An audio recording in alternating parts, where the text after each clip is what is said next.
Bonjour à tous, c'est Corinne. Bienvenue. Aujourd'hui, j'avais envie de vous partager une vision que j'ai en ce moment lorsque je prie, lorsque je suis dans ces moments de connexion avec Dieu. Et je pense que cette vision, elle est très très intéressante et qu'elle peut résumer très simplement ce chemin que l'on peut faire justement avec la Trinité. C'est très visuel et c'est tellement parlant que je n'ai qu'une envie, c'est de vous la partager. Donc voilà ce que je vois. Je vois un chemin, et au bout de ce chemin, évidemment loin, loin, loin, je vois Dieu. Dieu est présent tout au bout de ce chemin. Sur ce chemin, eh bien moi, j'y suis, je chemine, et je suis Jésus. Et Jésus, il est tout près de moi, et même je lui tiens les mains. C'est-à-dire que je m'accroche à lui. Si je m'accroche à lui, et que je l'imite, que je le suis, je sais que je ne vais pas sortir du chemin. C'est vraiment cette notion de... C'est lui le berger, c'est lui qui nous mène sur le chemin. Et au-dessus de moi, il y a le Saint-Esprit. Et le Saint-Esprit, il éclaire le chemin. Il est là pour me donner la force, pour aussi me révéler, mais pour m'éclairer sur ce chemin. Et Dieu, il est tellement lumineux que lorsqu'on s'en approche, eh bien par moments, ce serait dangereux, évidemment, de trop approcher si notre cœur n'est pas assez purifié ni apaisé. Alors je vois que j'avance sur ce chemin avec Jésus, puis tout d'un coup Jésus s'arrête. Il n'avance plus. Je le tiens toujours fermement, mais je sais que je ne peux plus avancer. Parce que si je faisais un pas de plus, je pense que je ne pourrais pas supporter la lumière de Dieu, sa gloire. Pourquoi ? Parce que mon cœur n'est sûrement pas assez pur encore. Et c'est un processus qui est long et qui prend du temps. Donc dans ce moment d'arrêt, bien sûr, le Saint-Esprit m'éclaire. Et il me dit, regarde Corinne, là, à cet endroit, tu as des choses à régler.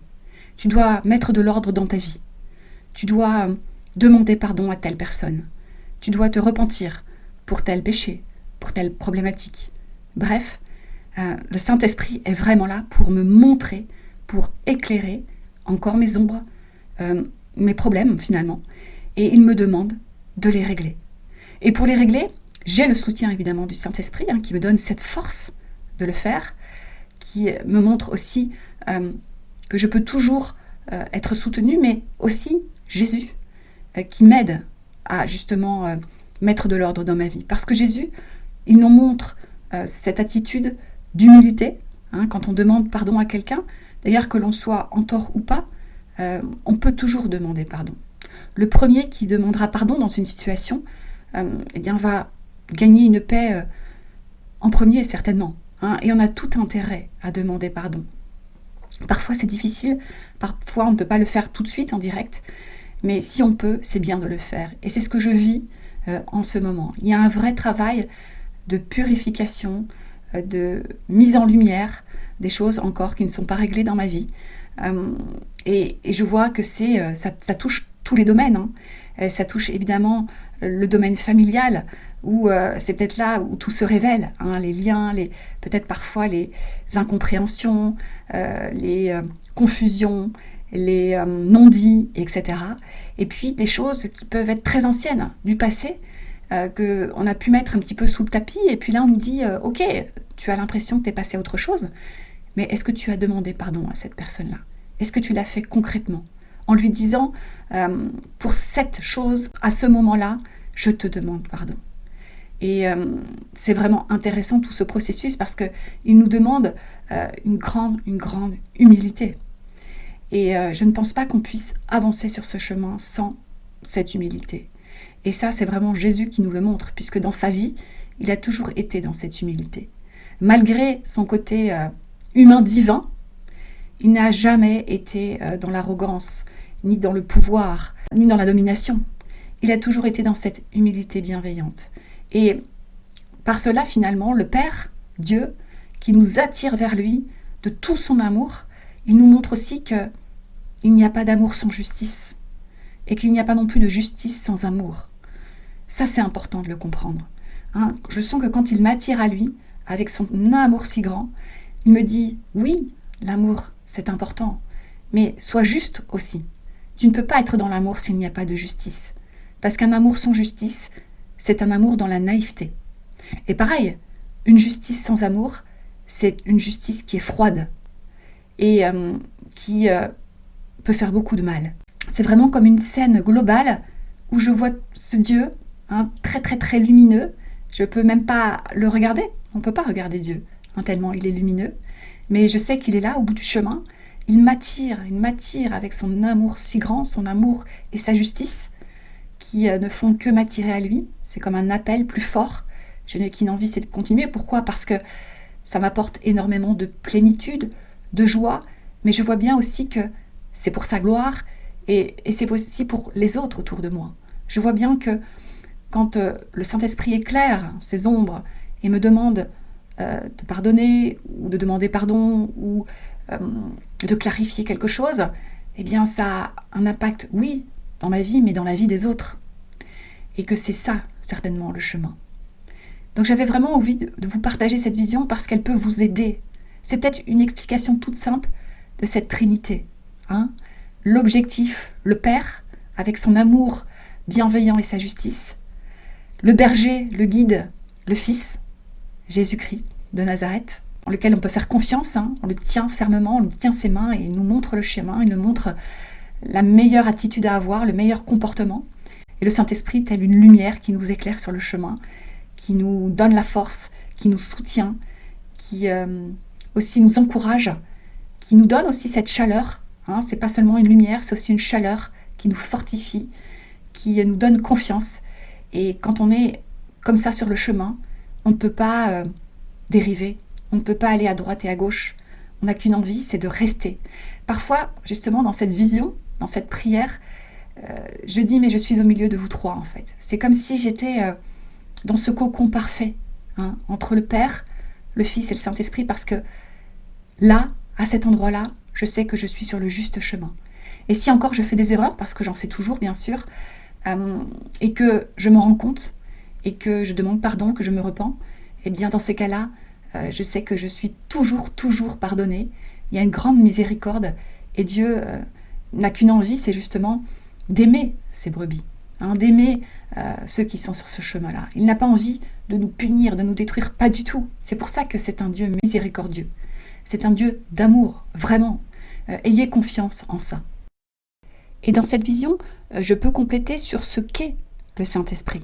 Le Saint-Esprit, en fait, c'est un éclaireur, vraiment sur le chemin. Il éclaire. À la fois il éclaire, à la fois il adoucit, à la fois il réconforte.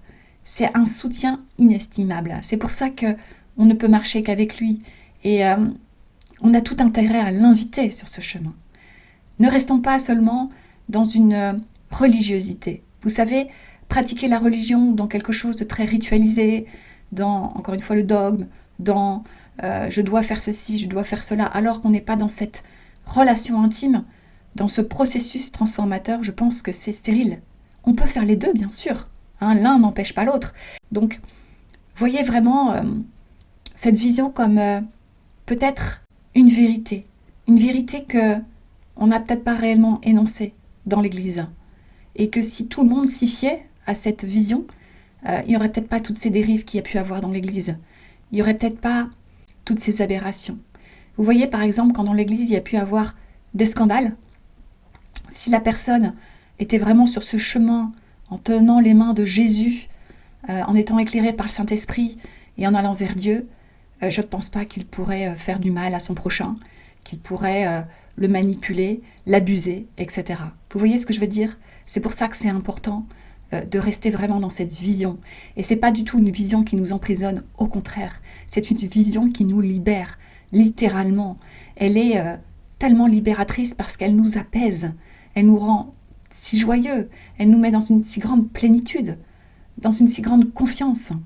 C'est comme un roc, c'est comme une force si grande. Et c'est pour ça qu'on n'a qu'une envie, c'est de continuer. Et même quand on est arrêté, et que c'est un petit peu peut-être bousculant, un petit peu parfois douloureux de devoir mettre de l'ordre dans notre vie, justement, et surtout de ne pas être dans le déni de ce qu'on nous montre. C'est pas grave parce qu'on sait que dans ces grands moments, justement, de transformation, où on sort un petit peu de notre zone de confort, où on prend sur nous pour justement mettre de l'ordre, eh bien on sait qu'après on va pouvoir avancer, on va pouvoir faire un pas de plus vers Dieu. Parce que ça y est, notre cœur s'est purifié un petit peu plus et qu'on peut à nouveau avancer et voir cette lumière. Elle ne nous aveugle pas. on peut un peu avancer. Et puis peut-être que quelques temps plus tard, quelques pas plus tard, on sera à nouveau arrêté, mais c'est pas grave. C'est le processus. Et ça fait partie du chemin. Ça peut d'ailleurs, ces périodes-là, être des grandes périodes de désert. Vous savez, souvent on parle parfois de nuit noire de l'âme, ou de périodes où on a l'impression que rien ne se passe, on n'est plus vraiment dans l'action, mais en fait on fait un travail énorme. Et ce travail, c'est pas vraiment nous qui l'initions. C'est un processus à la fois humain et divin, bien sûr, mais il est initié par Dieu avant tout. Hein. Et si nous, nous sommes dans l'accueil de ça, eh bien nous faisons la volonté de Dieu. Et cette volonté de Dieu, c'est ce qui est parfait pour nous dans notre vie, bien sûr. Hein, c'est le bon chemin. Parce que ça nous amène à grandir dans l'amour, à grandir dans les valeurs de cœur.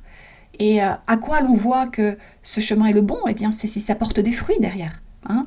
Si en poursuivant ce chemin, vous voyez qu'il y a de la réconciliation autour de vous, c'est que vous êtes sur le bon chemin. Si à l'inverse, vous voyez qu'il y a de la division, c'est que vous n'êtes certainement pas sur le bon chemin.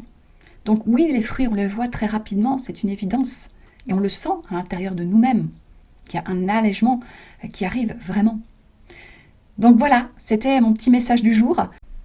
Évidemment, dans mon accompagnement, j'irai plus loin encore dans la description de tout cela, parce que c'est tout un chemin. Mais en tout cas, ayez confiance. Si vous suivez cela, vous verrez que votre vie va être complètement transformée et vous saurez enfin quel est le sens, justement, dans cette vie. Gardez bien en tête cette vision et j'espère qu'elle vous inspirera, qu'elle vous guidera. Et n'hésitez pas à venir vers moi si vous voulez en savoir plus. Je serai toujours très heureuse de partager plein de choses à ce sujet et je vais continuer évidemment à partager tout ce que je découvre et ce chemin qui nous amène de plus en plus vers Dieu dans cet amour qui est incroyable, vraiment. Allez, je vous dis à très bientôt, au revoir.